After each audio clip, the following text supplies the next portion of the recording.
পুত্র সন্তান লাভের জন্য কোরআনে কারীমের 3টি আয়াত, 3টি দোয়া আমরা পেশ করতে পারি।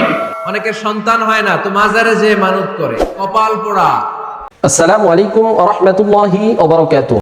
প্রিয় দর্শক, অনেক মা বোনদের আশা, অনেক পিতার আশা যে আমাদের একটা পুত্র সন্তান থাকবে, আল্লাহ তাআলা আমাদেরকে একটা পুত্র সন্তান দান করবেন। কিন্তু আল্লাহ তাআলা অনেককেই পুত্র সন্তান বা ছেলে সন্তান দান করেন না। প্রিয় দর্শক, আজকে আমরা কোরআন ও হাদিস থেকে জানবো যে কোন দোয়াগুলি পাঠ করলে আল্লাহ তাআলা আমাদেরকে পুত্র বা ছেলে সন্তান দান করবেন। আমাদের সমাজে অনেকের সংসার পর্যন্ত ভেঙে যায়, পুত্র সন্তান ছেলে সন্তান হয় না বলে, বারবার মেয়ে সন্তান হয়। এই জন্য আমাদের সমাজে অনেকের সংসার ভেঙে যায়। বিশেষ করে মা বোনদের অনেক কষ্টের জায়গা, অনেক কষ্ট হয় যে আমার একটা যদি পুত্র সন্তান থাকতো, ছেলে সন্তান থাকতো। অনেকের আশা আকাঙ্ক্ষা। কোরআন হাদিস থেকে আজকে আমরা জানবো যে কোন আমলগুলি, কোন দোয়াগুলি বেশি বেশি করলে আল্লাহ তাআলা পুত্র সন্তান বা ছেলে সন্তান দান করবেন, সে বিষয়ে আজকে আমরা জানবো ইনশাআল্লাহ। আজকে আমাদের বিশেষজ্ঞ প্যানেলে বাংলাদেশের বিজ্ঞ 3 জন আলেম রয়েছেন। এই 3 জন বিজ্ঞ আলেমের কাছ থেকে আমরা জানবো যে কখন আমরা দোয়া করলে বা কোন দোয়াগুলি পড়লে, কোন দোয়াগুলি বেশি বেশি আমল করলে আল্লাহ তাআলা আমাদেরকে পুত্র সন্তান বা ছেলে সন্তান দান করবেন, সে বিষয়ে আজকে আমরা জানবো ইনশাআল্লাহ। আজকে আমাদের বিশেষজ্ঞ প্যানেলে যে সমস্ত আলেমরা রয়েছেন, 1 নাম্বার শেখ আব্দুর রাজ্জাক বিন ইউসুফ, 2 নাম্বার জনপ্রিয় scholar doctor Mizanur Rahman Azhari, 3 number Sheikh Ahmadullah. প্রিয় দর্শক, চলুন আমরা একে একে তাদের বক্তব্যগুলি শুনে আসি। আমরা শুরুতে শেখ আব্দুর রাজ্জাক বিন ইউসুফের বক্তব্যটি শুনে আসি। তিনি মানুষকে আদেশ করেন যে আমার কাছে চাও, আমি তোমাদের দিব, এটা তার আদেশ। তিনি বলেন, তোমরা তোমাদের প্রতিপালকের কাছে প্রার্থনা করো, চুপে চুপে অতীব সঙ্গোপনে, চুপে চুপে ডাকো বলে আল্লাহ তাআলা অত্র আয়াতে আদেশ করেন। আল্লাহ তাআলা বলেন, যখন জাকারিয়া আলাইহিস সালাম তার প্রতিপালককে চুপে চুপে অতীব সঙ্গোপনে ডাকলেন, প্রার্থনা করলেন। জাকারিয়া আলাইহিস সালাম যখন মারিয়ামের কাছে গেলেন, তখন দেখলেন তার কাছে অসময়ের খেজুর ফল। তিনি দেখে বললেন যে, মারিয়াম আন্নালাকে হাজা, এগুলি কোথা থেকে আসলো? এগুলি এসেছে আল্লাহর পক্ষ থেকে, এখানে তার কোনো পরিশ্রম নেই, এগুলি আল্লাহর পক্ষ থেকে এসেছে বলে মারিয়াম উত্তরে বললেন। জিবরাইল আলাইহিস সালাম তার কাছে গিয়ে বললেন যে আপনার একটি সন্তান হবে। উনি যখন মারিয়ামের কাছে প্রবেশ করেছিলেন, তখন মানুষের আকৃতিতে প্রবেশ করেছিলেন। জিবরাইল আলাইহিস সালাম ছিলেন তখন খুব হৃষ্টপুষ্ট, খুব সুন্দর টকটকে যুবক। মাথায় ছিল কোঁকড়া কোঁকড়া কালো কুচকুচে চুল। তুমি যদি পরহেজগার হও তাহলে আমার গায়ে হাত লাগাবা না, আমি রহমানের কাছে সাহায্য চাই। তো জিবরাইল আলাইহিস সালাম বললেন, আনা রাসূল রব্বিক, আমি তো মানুষ নই, আমি হচ্ছি আপনার প্রতিপালকের পক্ষ থেকে একজন কথাবাহক জিবরাইল। আমি আপনার কাছে একটা সংবাদ নিয়ে এসেছি, আপনার একটা সন্তান হবে। তখন মারিয়াম বলছেন, বলেন কি? লাম ইয়ামসাসনি বাশারুন ওয়া লাম আকু বাগিয়া, আমার বিবাহ হয়নি, আমি ব্যভিচারিণীও নই, আমার সন্তান হবে মানে এটা হয় কি করে? তোমার প্রতিপালক বলেন যে পিতা ছাড়া সন্তান দেওয়া আমার কাছে একেবারেই সহজ, পিতা মাতা ছাড়াই পারি, যা হলো তোমাদের বাপ আদম আলাইহিস সালাম। পিতা মাতা ছাড়াই যদি পারি, তো পিতা ছাড়া পারি না, এটা একেবারেই স্বাভাবিক। আল্লাহর কাছে চেয়ে মানুষ নিরাশা হয় না। আমি বৃদ্ধ মানুষ, স্ত্রী আমার বন্ধা, বাচ্চা দিতে পারে না, আল্লাহর কাছে চেয়ে মানুষ নিরাশা হয় না। তো নিরাশা যখন হয় না, তো চেয়ে দেখি না কি হয়, বাচ্চা কিন্তু নেওয়ার মতো কোনো পথ নেই। তার মানে স্ত্রী বন্ধা, তার উপরন্ত বৃদ্ধা, আর নিচে তিনি স্ত্রী আমার বন্ধা, বাচ্চার আশা করা যায় না। কিন্তু তোমার কাছে প্রার্থনা করে মানুষ নিরাশা হয় না যে একটু বলেই দেখি। অতীব সঙ্গোপনে চুপে চুপে বললেন যে তুমি আমাকে একটা সন্তান দাও। আল্লাহ বলছেন ঠিক আছে দিলাম। অনেকের সন্তান হয় না, তো মাজারে যে মানত করে, কপাল পোড়া। মাজারে মানত না করলে যদি সন্তান না হইতো, কুকুরের যে বাচ্চা হয়, কুকুর কোন মাজারে মানত করে? কথা কি বুঝতে পেরেছেন? এজন্য রব্বুল আলামিন বলেন, তিনি এমন সত্তা যিনি যাকে চান তাকে ছেলে দেন। তিনি কে? তিনি এমন সত্তা, তিনি যাকে চান তাকে তিনি মেয়ে দেন। তিনি কে? তিনি তো এমন সত্তা, তিনি যাকে চান তাকে ছেলেও দেন, মেয়েও দেন। তিনি কে? তিনি এমন সত্তা, তিনি আমার এমন আল্লাহ, তিনি যাকে চান তারে ছেলেও দেন না, মেয়েও দেন না, নিঃসন্তান বানিয়ে দুনিয়ায় রাখেন। তিনি কে? তাহলে ছেলে সন্তান দেওয়ার মালিক একজন, আল্লাহর কাছে চাইবেন। যে কোনো পরিস্থিতিতে আমরা আল্লাহর কাছে চাইবো। আল্লাহর হাবিব সাল্লাল্লাহু আলাইহি ওয়াসাল্লাম আমাদেরকে শিখিয়েছেন, ইদা সাআলতা ফাসআলিল্লাহ ওয়া ইদা ইসতাআনতা ফাসতাইন বিল্লাহ।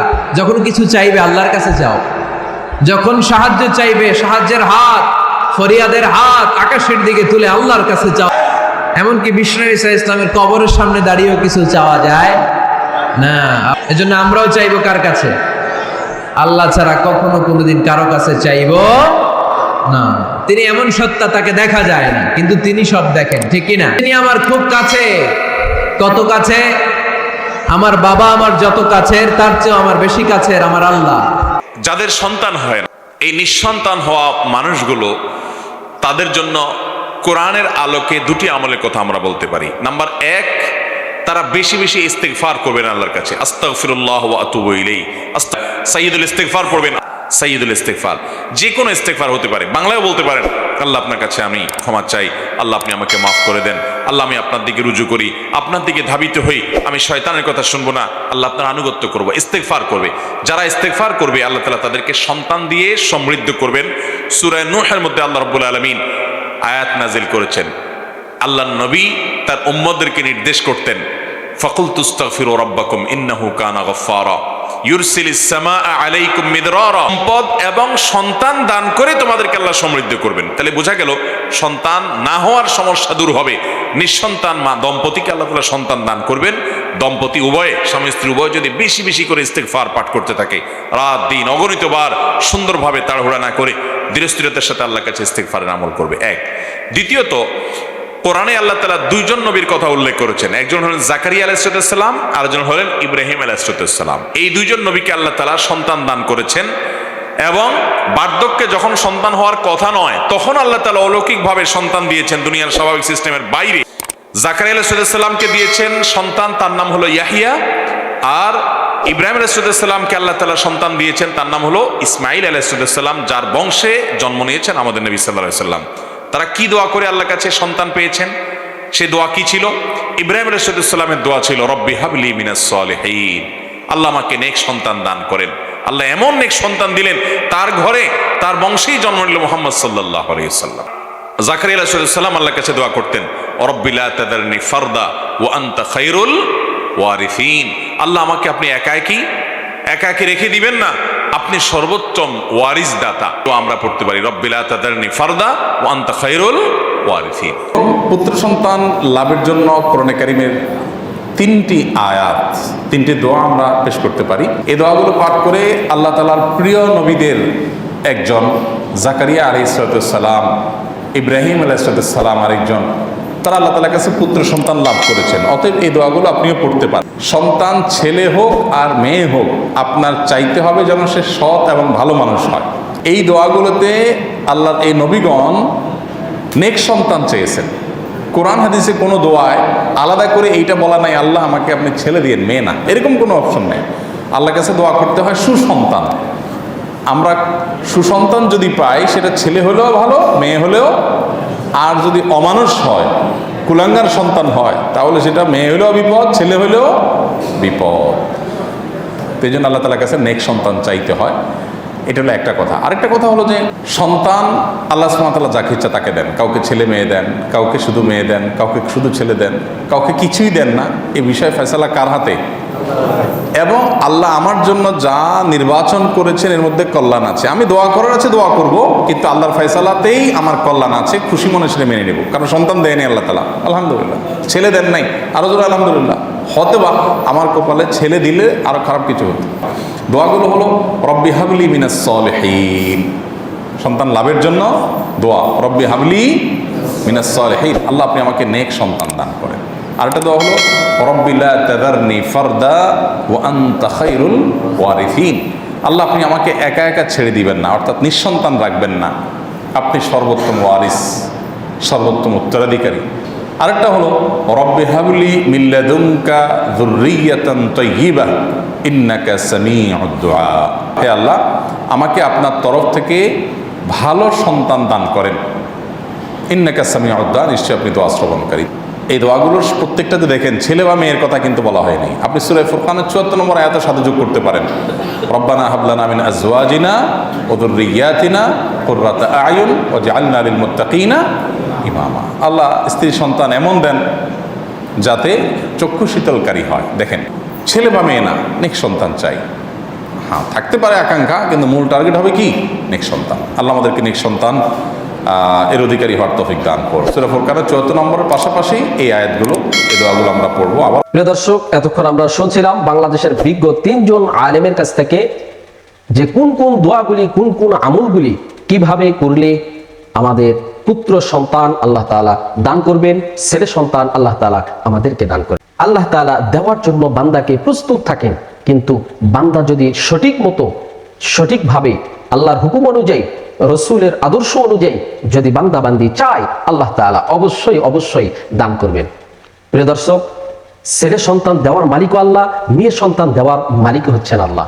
আপনাকে যদি শুধু মেয়েই দান করে থাকেন আল্লাহ তাআলা, আপনি মনে করবেন এটা আপনার জন্য নিয়ামত, আপনার জন্য ভালো, আল্লাহ ভালো চেয়েছেন বিধায় আপনাকে কন্যা সন্তান বা মেয়ে সন্তান দান করেছেন।